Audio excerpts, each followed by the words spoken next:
So, can you describe what a typical Week in Rock broadcast was like? What was the process of doing an episode for MTV News from sort of start to finish? Well, television, you're always working ahead, so you have to sort of try to bank stuff. You'll shoot a package, as they call it, and that'll be there, and maybe we can use it sometime. Every week, if you're doing a half-hour show, you need 23 minutes worth of material, and in that week you'll be going out and shooting this stuff, or somebody will be going out and shooting if you don't need on-camera people. And then you have to put it together, and every week it's a frantic rush because everything's always late, everything's always behind time. Part of the joy of doing it. And it's a matter of that. You have a floor full of people who are just working really late at night, starting really early in the day, putting stuff together, editing it, and doing VOs on it. It's very labor intensive. So you're getting down to the wire, and then VO being voiceovers. Voiceovers, yeah, sorry. And then of course, like, the day before you're going to air this stuff, something huge happens. Somebody falls off a building or something. You have to rejigger the lineup, and I mean, it's just crazy, but it's, as I say, fun. You said that the network didn't do censorship on what you were doing. Were they involved with what you were doing very much? Did they have much input into it? Well, the network, you're working for the network, so yeah, they have things, they have relationships with the record companies, and we'd like to cover this act, and I mean, that's just, if you're going to be in this business, that's going to happen. You're going to say, we should cover them, please go do a story on them. It's like, oh, okay, let's see if we can find an interesting angle on it, we'll do it. That's always going to happen, especially today when there's so much cross-ownership of media companies. Somebody will want something, and you're going to wind up doing it. But generally, the executives didn't interfere. As long as you're getting viewers, you can do a lot, and nobody's going to give you much of a hard time. So that's the great thing about having some viewers. What was the in-house perception of the effect that the network was having on viewers back then? I don't know. What would it be? Well, was it important for MTV to create public service campaigns like Rock Against Drugs? Yeah, they had they had campaigns like that, and Rock the Vote and stuff. I always find them to be very self-serving. Rock Against Drugs is meaningless. How will you have Rock Against Drugs? What will that solve? Nothing. Drugs come from rock. We expect these people to take the drugs. Rock the Vote is essentially, a sort of a democratic, get out the vote operation, or a liberal thing. Although they tried, I know in MTV they tried to get both sides. You'd have a Republican on, and they tried to balance it as much as liberals can. So I find all that stuff pretty boring. I think you're kidding if you think popular music is somehow going to solve a world problem. It's not. But were you involved with Rock the Vote at all? No. I think I was involved at the beginning, like the first year I helped out in some way, but I had no talent for doing that. I think I talked to Al Gore once. Terrifying. It was like talking to a wall. Do you think the involvement with Rock the Vote had an impact on the way MTV and the news department saw themselves? Probably. I mean, I think the special people were hired to work on Rock the Vote who believed in this sort of thing. We're not really the fun people. So yeah, they took themselves seriously. I think it's always a problem with these kind of things. People take themselves so seriously. And I think it had an effect, especially in the Clinton years. I think you had all these young people that, they were gonna vote that way. When you're young, you're liberal. And I think they helped, MTV threw inaugural balls for Bill Clinton, which they've never done for anyone else. Did you attend? Well, I had to cover one of them. Because I was there and we're talking to people, and Warren Beatty shows up and all the predictable people. It was kind of stupid, but they made the rounds. There's so many inaugural balls. So I did a few of them, but I wasn't involved in Rock the Boat, really. I'm not a believer. So there were a lot of specials over the years that you were there, and one of them was Rolling Stone Presents 20 Years of Rock and Roll in 1987. How did you get involved in that documentary? That was before vague memories of of that show, I was still working at Rolling Stone, and as I recall, this project was going to happen because Rolling Stone saw early on that MTV was a good thing to be allied with. So you go and do some of these interviews. So that's the Rolling Stone contribution. They send in interviewers, and MTV shoots it. So there were so many people in that show. I forget so much about it. I remember going to Aretha Franklin's house, and I think it was at Bloomington Hills, a suburb of Detroit, and there was like a big food layout. Aretha was doing the food layout. She had both arms full of food. She loves to eat, and she's fascinating. You get to talk to people like that. I forget who else was even in that show. I bet you remember though. No. Because I don't. I know there were a lot of stars, and I interviewed a lot of them, but I don't recall. Was Dennis Hopper Dennis Hopper was the host. Dennis Hopper's fabulous. I so miss him. I remember when they were doing VOs with him, he's very professional and just knocks it out. I was talking to him once, and I said, what did you do Texas Chainsaw Massacre 2 for? And he said $100,000. I love him. He was great. So you worked on a lot of these retrospective specials over the years. What were your general contributions? Was it more as a historian, a writer, or on-camera talent? Which shows are you talking about? MTV Guide to Summer, 24 Hours of Rock and Roll, just sort of the little retrospective type. I think my contribution would be sort of knowing what I'm talking about, if possible, and a guide to summer. That's nothing, it's just you assemble videos, you assemble some packages about the hot groups of the moment, and then summer comes into it somehow. And the year, it's 1992, and it's meaningless, but it should be entertaining. So my contribution to that would be minimal because I'm not really entertaining. I think that was my great contribution. Well, I disagree on the entertaining. Well, no, I'm not really an entertaining guy. I can't tell jokes or anything. I'm much duller than you may think. So something like Guide to Summer of '92 requires a certain fizziness of spirit that I don't really have. So I forget what my contribution was to that, possibly minimal. So moving to a slightly less effervescent type of... War? Are we going to talk about war? Close. Hate Rock, an MTV News special report. You worked on a special about that. Was this a topic you wanted to cover, or was that something assigned to you? I think it's just, you're always sitting around thinking, what else can we do? What could be the new thing? And there were, there was a neo-Nazi thing at the time, especially abroad in Germany and in European countries. Neo-Nazi was really a wrong characterization of it. It's anti-immigrant. They just, Turkish workers are getting beat up and stuff like this.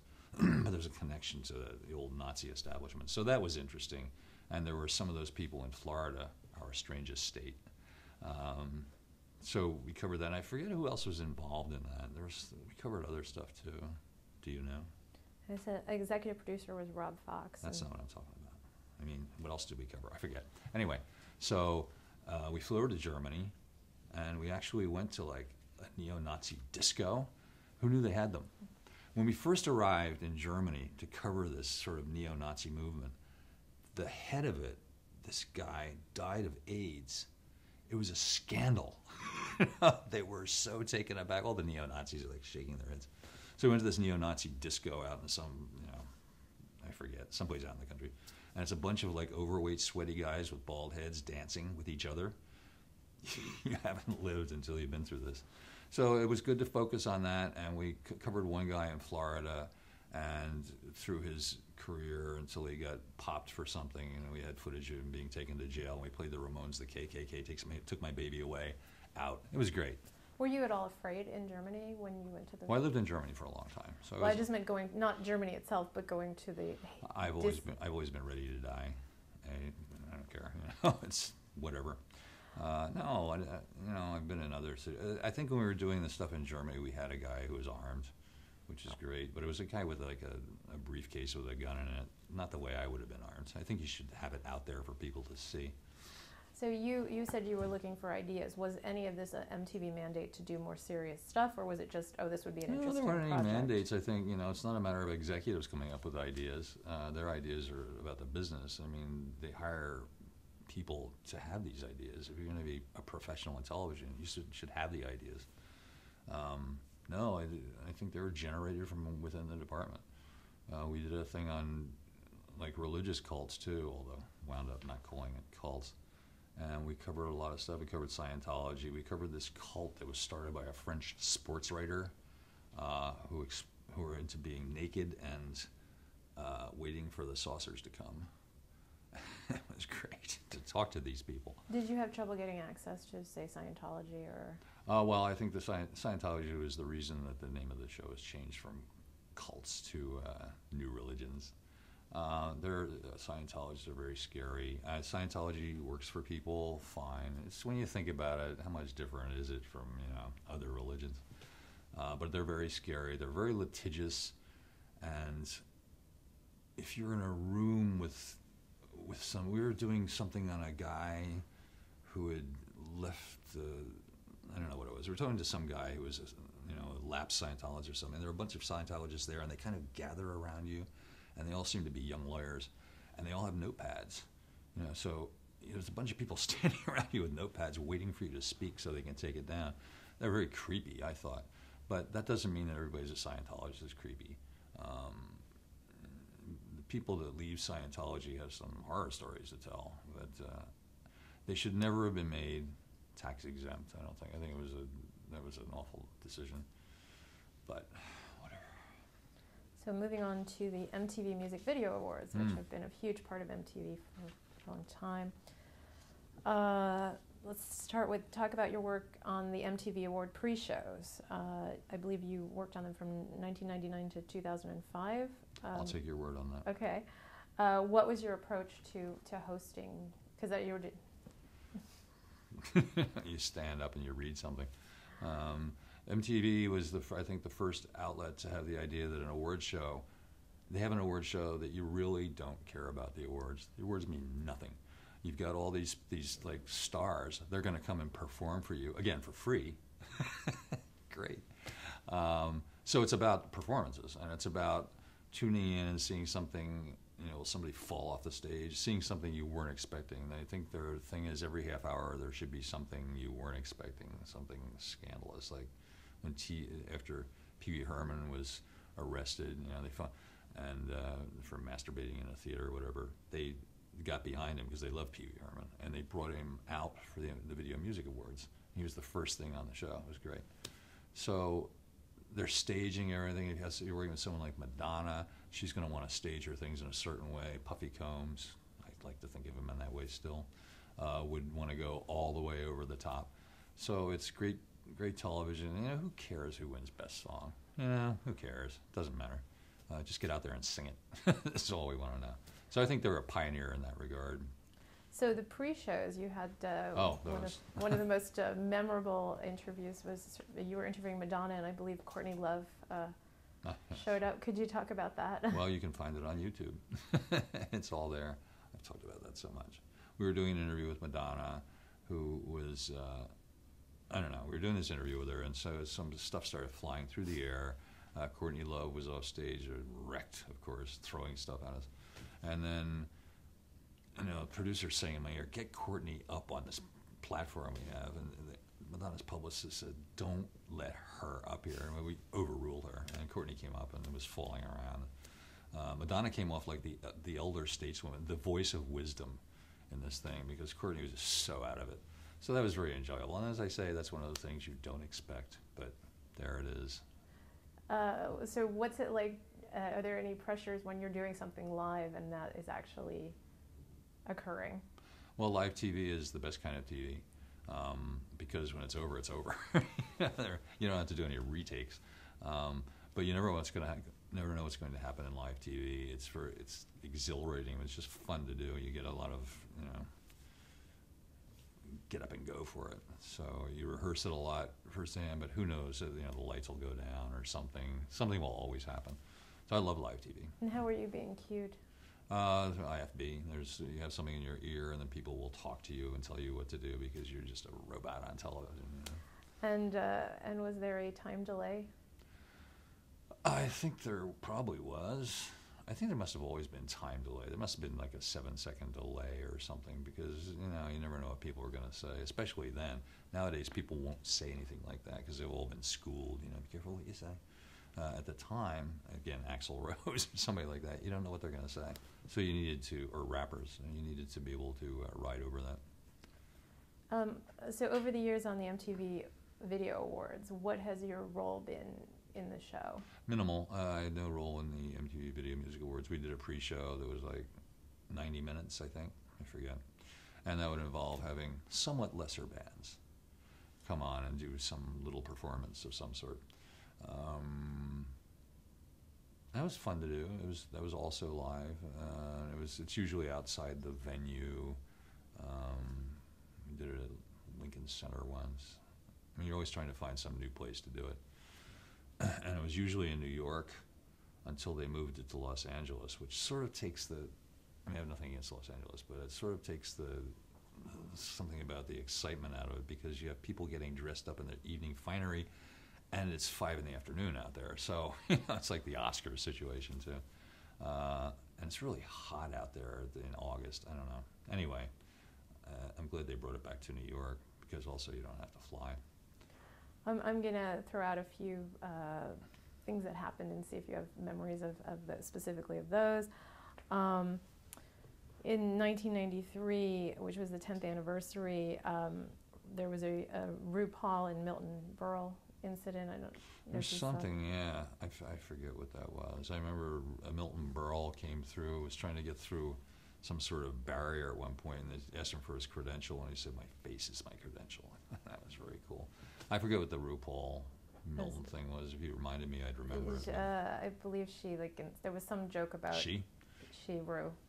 He's a guy. Yeah. It's not she. He's a guy. Go ahead. There were some insults about them, his age, I think. They got kind of snarky with each other. I believe the same night, Snoop Dogg was wanted by the police for questioning in a murder that night, but went on stage anyways. Did you guys know that at the time? There was something, yeah. I mean, there's always something going on with rappers. I think Dr. Dre was on a show, and Suge Knight, the scariest guy in rap, showed up with Tupac, I think, and Dre was just so shaken about this because I think he had some physical violence done to him by one of these people, and he was so shaken up he just got, after the show, he just went and got right on a plane and left. So there's scary stuff there. I mean, some of these people could be armed, and yet exciting and good television. Funny how it worked out. There's been a lot of fights during the awards. Guns N' Roses versus Vince Neil of Motley Crue, Poison versus itself, Nirvana versus Axl Rose, Van Halen versus itself.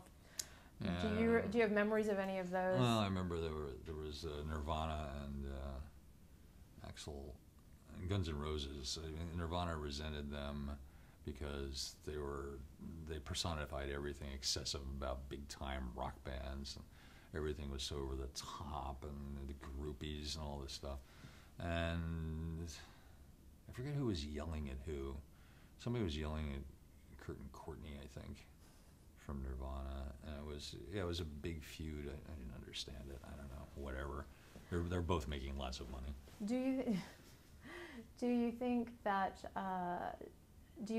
when things like that, these fights and stuff occur, that it's staged to get attention, or do you think they just are? I think a lot of rap feuds are staged. Absolutely, I never thought any of those were really real. But something like that, Nirvana and Guns N' Roses, they really felt that way. It was true. And some of the stuff in rap is not staged because somebody gets killed. So that's really the proof that it wasn't phony. And sometimes that happens. In 1999, the mothers of the recently slain Tupac Shakur and Notorious B.I.G. came out on stage together during the awards. Do you know how that came about? Somebody just called them up. Do you think that it had any effect on relations in the rap world at all? Do you think it helped things at all? Do you think these two mothers getting together would stop the violence? There's always some stop the violence thing in rap. Always has been. Increase the peace. Stuff like that. As if this phrase will stop people killing each other. It won't. It's not the cause. Did you witness the, on a lighter note, the onstage moment between Diana Ross and Little Kim? I wasn't there for that, I don't think. Was I? What year was that? That was 1999. Oh, I must have been there, I suppose. She got a little friendly physically with Often you don't go inside for that. If you've done the show outside, you'll go in a van and watch it, with the producers. So, yeah, I remember that. It was another, somebody's breast was seen, or it's like the wardrobe malfunction with Janet Jackson. Like, do people still get excited about this stuff? What's so bad about it? So what have been some of your favorite moments during the MTV Awards? I don't know. When Guns N' Roses got back together with a whole new band, it was pretty great because they had not been seen for quite a while, and it was a surprise. Like at the end of the show, suddenly the curtain opens and there's Guns N' Roses. I thought it was great that they put the Hives on one show because I love the Hives. I said you should really do this because garage rock was kind of a thing. So it was good to have them up there. I wish somebody would remind me. James Brown came on once for about a moment. And it was always great to see Madonna do, whatever incarnation she was. When she was doing Ray of Light, that was great. She was at her voice was really at its best in that period. There's always something. They always get the biggest stars there are. Nobody's going to turn them down generally. And, they have, the sets are amazing. They have designers that are really well paid. They come on and design this stuff. And, it's a top shelf kind of event. They put everything into it. There's always such interesting pairings. It's not just somebody coming out and necessarily playing their song. True. Would MTV come up with those, or would those be more the artist's ideas? No, we want the artists to do what we want them to do, I think. I think MTV would have these ideas. And, if there's a performer objects or something, you're not going to force them to do it. But generally something funny or something entertaining in some way that'll make sense that, a performer can see. It's not going to make them look bad or anything. So you would have, odd pairings of people. How did the MTV Awards evolve over the years, if they did? I think when they started out, it was just an award show, but with people performing. And then they realized, wow, this could be even bigger and gaudier than we were thinking, because we're big and gaudy, and as they say, that executive once said, it's proudly stupid. So we can do proudly stupid stuff you wouldn't expect, and it's not so stupid. It's really fun. And it grew like that, and it became an enormous international thing. So, which I think it still is today. It was just an enormous money machine and an enormous way to bring these different strands of popular music together, popular art. What is the legacy of the MTV Awards? Well, they're not dead. So I don't think they have a legacy yet. Well, do you think they've affected the business? They've affected everything. Every award show has been affected by this. The Oscars have been affected by this. They realize you can't just have people coming up and accepting a statuette. You have to give people something else. You have to have Hugh Jackman out there dancing in a tuxedo. It has to be something different. So the Video Music Awards have affected every award show. Moving on to the 1990s.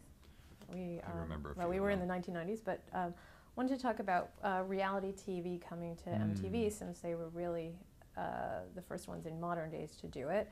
In the early 90s, MTV branched out into reality TV with The Real World and Road Rules. What did you think of that move at the time? It was a perfect business move. It really worked out for them because you can't, as I said before, you can't keep just showing videos. You have to evolve. And reality TV, a misnomer because nothing about it is really real. It's all scripted. Allows the audience to see you're 16 years old. Here are other 16-year-olds doing kind of cool stuff, but they're living in this big, expensive house. So your dreams are now entirely commercial. It was a really bright thing for to get the audience. I would never watch that stuff. I just think it's like stupid. But as I say, I watched a lot of stupid stuff when I was a kid too. So. Did you think it would last? I didn't think about whether it would last. You wonder if it'll last as long as it has. It'll last because reality TV is so cheap to shoot. You're dealing with people who aren't stars. It's you just use little cameras, like digital cameras, go around and shoot them. You tell them where to go. Okay, go have this fight with somebody here. It's like whatever, and it's just costs nothing to do, and you can't help but make money with that sort of thing. So I think it'll last as long as that's the case. And you said you were not disappointed about them not sticking to an all music format because you understood the need for programming. Absolutely, you can't have an all music format. I think people that love music will find music. They don't need to be spoon fed by radio or by MTV or anyone else. If you like music, you're going to know about it and you're going to go out and get it. And there are more places than ever to get it, which is great. I mean, you can go online and spend days there just going through bands you've never heard of. It's fabulous. It's never been better. Do you still do that? I do, yeah. I have a few other things I do also, but I can't spend as much time as I might have once. In 1999, Napster was created. How did Napster impact the music industry? Napster was a big disaster. It sparked a panic. I mean, just the idea you'd have this peer-to-peer sharing where people say, I really like this song. Hey, I'll give you a copy. Record companies have always been behind the curve on this technology thing.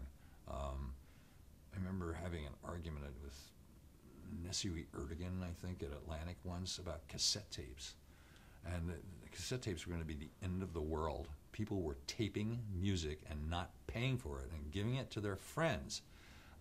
Terrible, and there's always something. The music business has been decimated by now, though. And I think piracy is to some extent a problem, but I think there's a problem with stars. I mean, do you have the same kind of fanatic devotion to these people?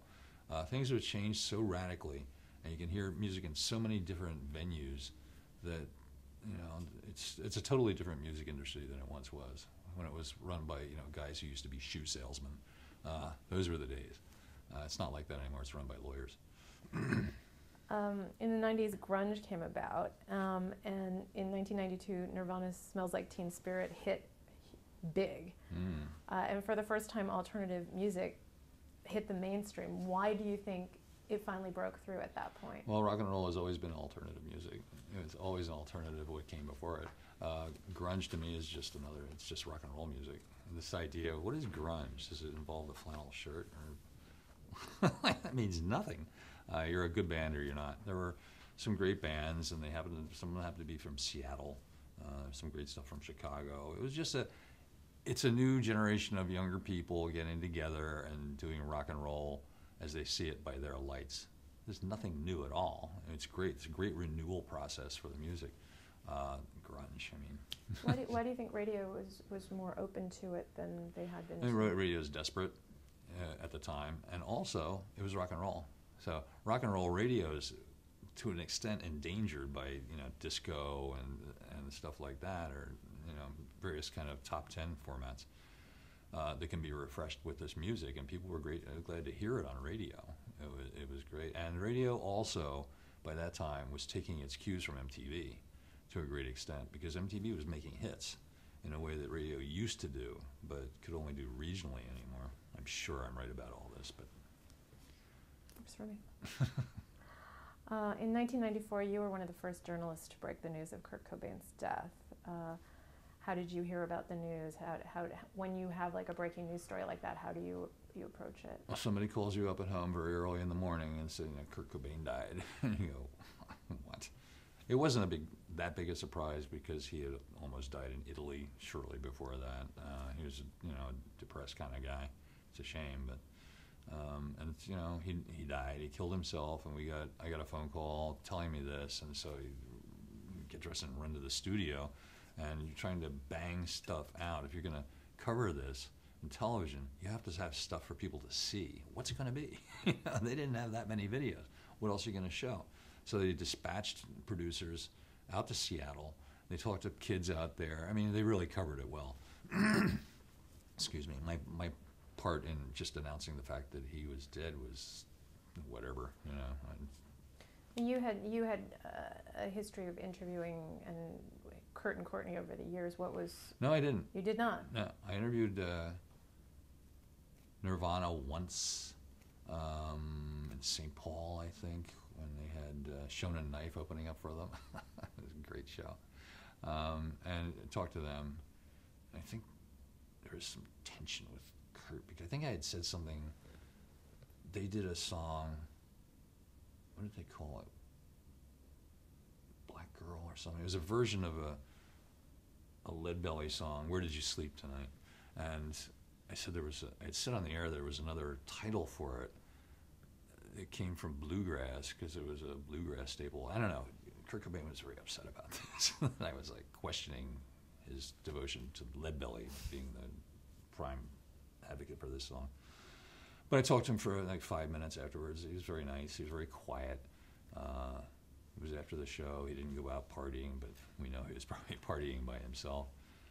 He seemed like a nice guy. I didn't know him, really. He's very talented. It was a great, great band. They were wonderful. They reminded me of The Who because at the time before Pat Smear came on board, it was just 3 guys. It's amazing. They were incredible. Speaking of another band that was influenced by early American blues, in 1994 you hosted the documentary Conversations with the Rolling Stones. Can you talk about interviewing the Rolling Stones? Oh, I don't remember that, but I had interviewed the Rolling Stones over the years quite a bit.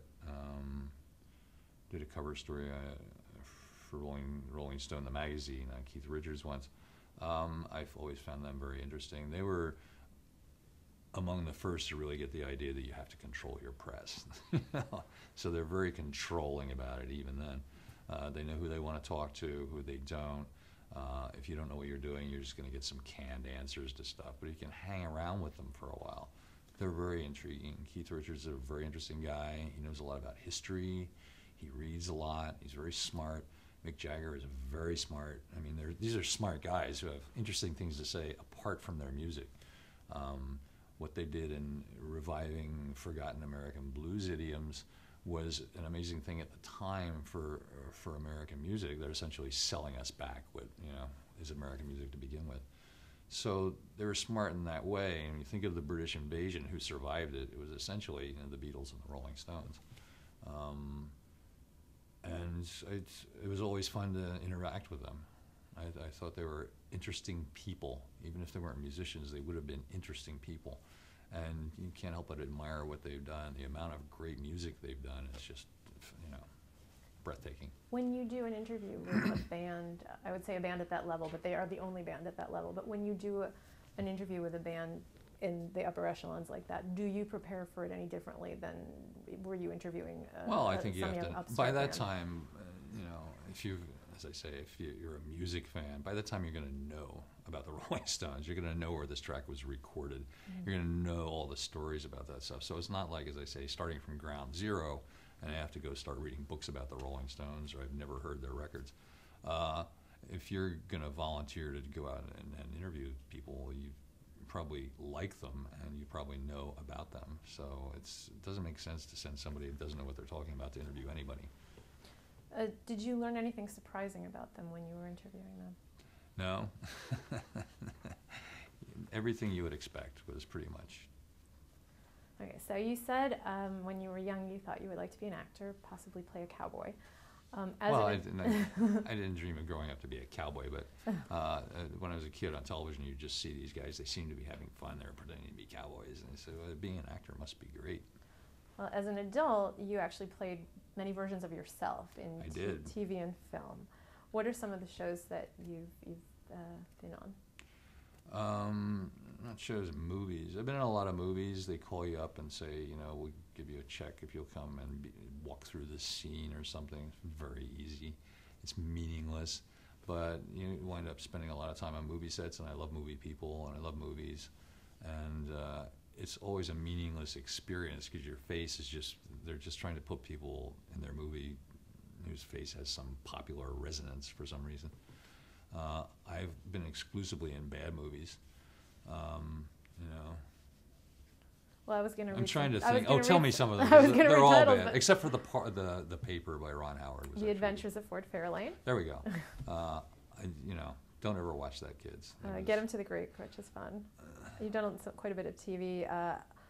Talk about being a character on The Simpsons. Oh, they called me up and said, "Would you like to be on The Simpsons?" It was the high point of my life. I said, "Yeah, okay." So it was easy. We we went to a voiceover studio here in New York, and I could just, they gave me the sides. I could just read my lines, and I was in contact with the people in California who's actually doing this stuff, and just satellited it out, I guess. It was great. They had a couple lines, and I was on The Simpsons. It was fabulous, Do you get a cell of yourself? I don't know. They might have sent me something. I don't think I got a cell. I mean, I don't really collect myself too much, so. In 1997, in the 90s, MTV covered and produced some social justice-oriented events like the Tibetan Freedom Concert, which you hosted. Did you feel that concert fit in with the MTV brand? Yeah, to the extent. I mean, Tibetan Freedom Concert probably made sense. It was the Beastie Boys. I mean, the attraction here is the Beastie Boys. I'm sure everybody wishes the people of Tibet well. But the attraction is the Beastie Boys. You get them on camera and they're talking and they're not making a lot of sense. But we love the Beastie Boys. They were fabulous. As I said, the idea of throwing a rock concert that will somehow affect the situation of the Chinese occupation of Tibet is preposterous. The fact that you would encourage anybody to even think this would have any meaning is a little worrisome. But it was a great show. Didn't do anything, but they had great people on the bill. In 1998, you worked on the MTV New Year's Eve show, hosted by Carson Daly and Jennifer Love Hewitt, with Aaliyah and Green Day were some of the performers. What are your memories of that experience? My memories of any New Year's Eve thing are just minimal. I think Carson and Jennifer were maybe going out then or something. I could be wrong about that. But it makes sense. It was interesting to try to get through Times Square, where these were always held in the Times Square studios on New Year's Eve, because it's just so terrifying. There are so many people. And there are people that show up for New Year's Eve in Times Square. They have pens out there to contain them, and you're not allowed to drink. So the police put you into pens. People show up at 10 in the morning or something to stand there, and it's like 20 degrees outside all day long. These are people that are desperate and possibly dangerous. So getting through all these people was just unbelievable.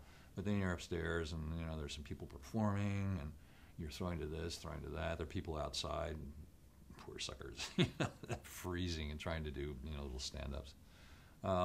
Those shows were always interesting, very glossy and glittery. It was interesting to be in Times Square at midnight. I think I got a kiss from Julia Stiles once, because there's always somebody. People always kiss at midnight, don't they? Is that true? Is it just my experience? So you always get a kiss on the cheek at midnight. And then it's over, and then you go out to parties, because there are always kind of other parties going on. And at the time, they would give you a car that would take you around, so you could go to all the parties. So over the years, MTV created VH1, and then later they created MTV2 and VH1 Classics. Were you involved with any of the other networks? No. I had nothing to do with that. The creation of VH1 and VH1 Classics VH1 Classics and VH1 itself served the original audience, essentially, who's grown up, and you can show them that stuff again from their youth. People are always nostalgic for the stuff of their youth, I suppose. So that made perfect sense. That was a good business move. And other rock shows that they have serve a certain segment. They're kind of segmenting the whole brand up. Did you ever watch the networks? Not really, because it's not. I don't watch MTV anymore because I'm not the demographic. And also when you're watching MTV or anything like that involved with popular culture, when you're young, you have more time to do it because you're not employed, you don't have a job, you don't have to go anywhere, and you have lots of time to just obsess about popular culture. And when you get older or very old, you don't. So there would be no point in me, watching MTV or the latest version of boy bands or Miley Cyrus or something like that. I'm not the audience for it. Did MTV become more corporate over the years you were there? MTV is always corporate. It's a corporation. It's a business. Show business is a business, as Woody Allen says. Otherwise they call it show.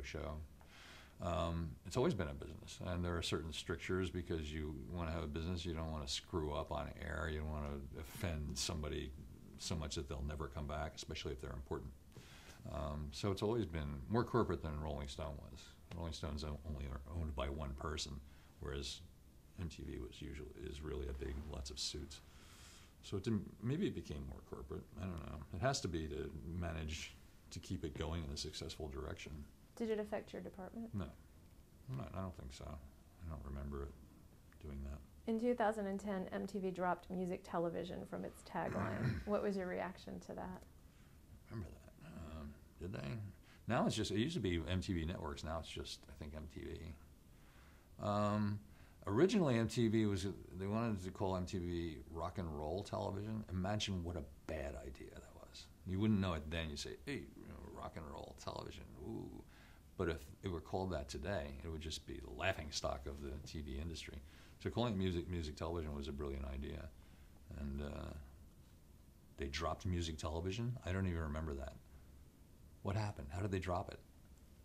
Did it fall on the floor? I think just said MTV versus... Oh, music. Yeah. Well, you didn't need it anymore. Yeah. The brand stood up on its own. We talked about YouTube affecting the industry. Can you talk about that just a little bit more as far as how people use that for videos instead of MTV? YouTube is one of the greatest inventions of our time. It's just phenomenal. The people that want to keep their stuff back, they don't want anybody to see it, they want to be celibate. You can't keep stuff off YouTube. It's almost impossible because everything online exists. You can find everything on YouTube. It's terrific, and it really made any emphasis on videos, like an appointment television kind of thing. Remember that phrase? Just withered away because you can see it all on YouTube. Everything is there. It's fabulous. I spend a lot of time on YouTube. I think it's great. Even music that has no video component, there are lots of rare old records on YouTube, and you can pry them out with your formula for doing that, and put them on iTunes, and it's just a wonderland of great stuff. I love YouTube so much. Now, how has iTunes impacted the music industry? The music industry is not very happy about iTunes because it allowed you to take an album, which you're supposed to consume whole and pay like $20 for or something, and just take the one track you want. So iTunes serves the consumer. I think the genius of Steve Jobs was you're serving the consumer with something they didn't know they wanted, and here it is. And you really love something that you didn't know you wanted, and it turns out to be super cool. So iTunes really affected the music industry, and then it really subverted the album. It's also allowed bands who may have 5 songs together and not enough to do an album to put those 5 songs together and put them out there. I mean, the internet has allowed people to do this. Just put them out. This is our album. It has 5 songs. Whatever. Take it. So it's freed bands up a lot. So do you think the album is dead? Well, I don't know. As a container, I mean, the idea that records and CDs are containers for music, essentially. The containers will change. The music doesn't change. And music changes in a popular style, but music is music. Starting in 2012, you've been a recurring panelist on the Fox talk show Red Eye. What is the premise of the show? The premise of the show is sort of, I like to think of it as a libertarian sort of show, although there's certainly a conservative element too. But the idea was that on Fox, you would have this sort of conservative libertarian show, but it would be funny. And Greg Gutfeld's a very funny guy. And I met him through, I think, Andrew Breitbart, who I met through some bizarre circumstance. I don't know. Andrew Breitbart was a great guy. I did not agree with his idea of going out and shouting at people. I hate the left wing or right wing shouting at people thing. It's just so not conducive to thought. So I didn't agree with that. But he's a very nice guy, and he introduced me to Greg. And, they have a great little cast there. I mean, Andy Levy and Bill Schultz, and it's fun to do that show. I'm not very good at talk shows, though, so I think I shouldn't really pursue talk shows. But anyway. What about the fact that it's a satirical talk show? Does that make it more? Yeah, and it satirizes stuff that you don't see satirized on mainstream television because, let's face it, there's a liberal inclination in American media. So it has that freshness. It's good to be out of power because then you can be satirical. If you're in power in your culture, you can't be satirical because you'd be satirizing yourself, and that doesn't work. Are there any projects of yours that we skipped that you would like to talk about? No, not really. I write about movies now. Can you talk about your movie writing? How you made the transition? There's no transition. I always wrote about movies when I was at Rolling Stone. I was going out and doing like set pieces and stuff like that. I always loved movies, and I really don't think somebody my age, or even in their 30s really, should be voicing opinions about what's essentially, music for 15-year-olds or music for people who are 20. I don't want to hear some geezer saying that. What do they know about it? Whereas movies are very different. And I love films, and I love people who work in films, and I'm fascinated by the whole business. So I write about them. I have a book out called The Good, the Bad, and the God-Awful, which has many good movies and many really, really terrible movies in it. So there's that. So that's a current project for you. Is there anything else you're working on currently? No, I'm useless. I have low ambition. I'd rather sit around and do nothing if possible. I'm supposed to be doing another book, but it's just... And what is that topic? They're so hard. Well, no, it's just very open-ended. So for years, it's been a memoir. They say, you should do a memoir. We can really... Why don't you do it up? And if you sit around and think about your life, where do you begin? I mean, it's like... And my period with Rolling Stone and early rock and roll was much more interesting to me than my time with MTV. It's just a different sort of thing. It was a different time. So I think if I were doing a memoir, the expectation would be you'd be ripping the veil from MTV, which I really can't do. It's like there's nothing really bad to say. And it's too hard, and I don't think I can get it done. I've given up, frankly. But. What is your current relationship with MTV? I know the people at MTV. My relationship with MTV is great. They were great to me. I had a great time working there. We did a lot of interesting stuff, and I know, I talk to Dave Sarolnik still, and it's entirely amicable, my leaving. Since you started your career, how have celebrities' effects on culture changed? Celebrities always had an effect on culture. There's nothing new there. There's Screenplay magazine. There people were besotted with movie stars back in the 1920s. There have always been celebrities. There always will be. They're going to be in media that thrust them into our national consciousness. And celebrities are nothing new at all. They're paid more now, I think. Maybe more people think they should be one. That's true too. People have been encouraged to think that they should be celebrities. This is a shame, because most people don't have the talent to do it. I don't have the talent to be like a musician. I wish I did, but you shouldn't be encouraged to do something you're really not good at. It's a shame. What's the difference for you between writing and reporting, and which do you prefer? Writing and reporting? Writing, like, say, for books versus being a reporter. The kind of books that I do are reporting. It's not fiction, so I don't think I have any talent for fiction, but any books I've done are essentially collections of stuff. I have a book called Bat Chain Puller, which is a collection of stuff I did for Rolling Stone magazine. That was all researched, and it was already written. That was the fabulous part. Get paid twice for it. And so it's all stuff you've already done mostly, but if you're writing nonfiction, you're always going to have to research it. It's always about reporting, so that's a specious distinction, I think. So over the years, you have developed fans. I wonder if you've had any interesting fan encounters.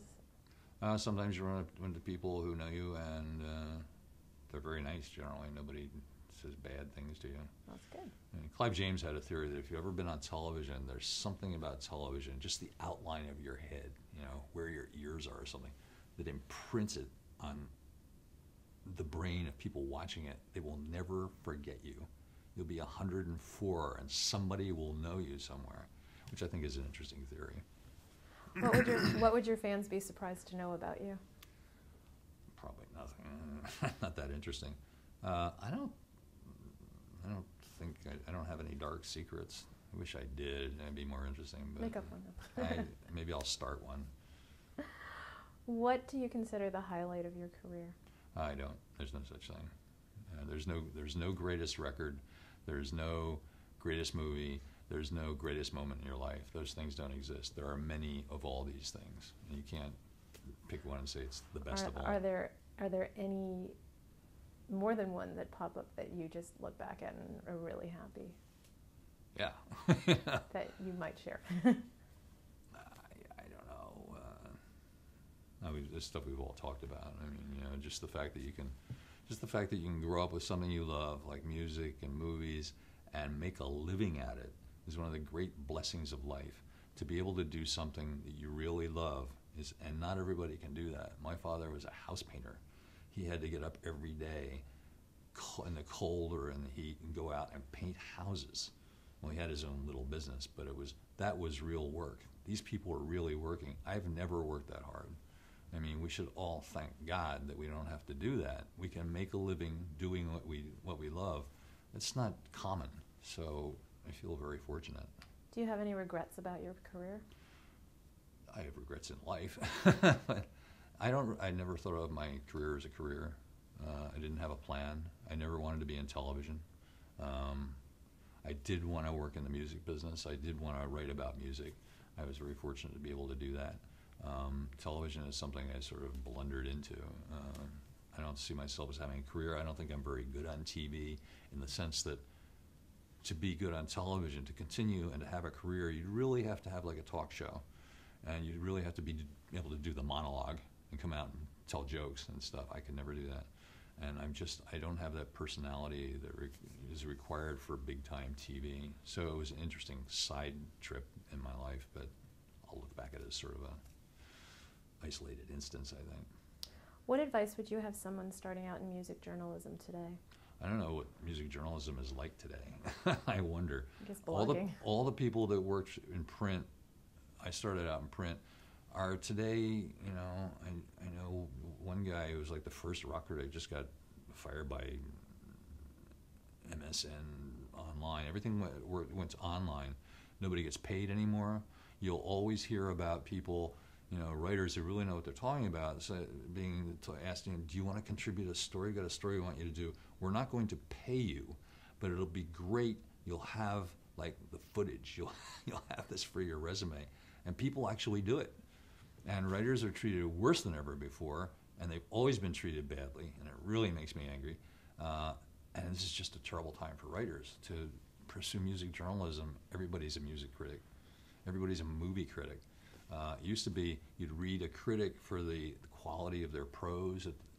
Their writing was just so entertaining. It didn't matter what they were writing about. I don't know where that goes on anymore. I'm sort of out of the loop on that. I wish them all well. Where do you see your career going over the next 10 years? I could be dead by then. I mean, I don't know. I don't think of it like that. I don't see myself as having a career. I mean, I keep writing stuff. I'd always want to write. As difficult as that is in a relative sense, I don't see myself doing anything else. Are there things that you have not written about that you'd still like to write about? Lots of things. I mean, I'm interested in lots of things. There are things that go on in the tech business that I actually met Steve Jobs once, and he was a fascinating guy, and that whole business is very interesting, but I don't think I have the mindset to do anything in that area. Music is always interesting. Films are always interesting. That whole scene is all very interesting. The art scene is very interesting. So I would continue doing that if we're continuing to do stuff. That's it. Thank you There we very go. much. This is great. My pleasure. I hope it works out for you.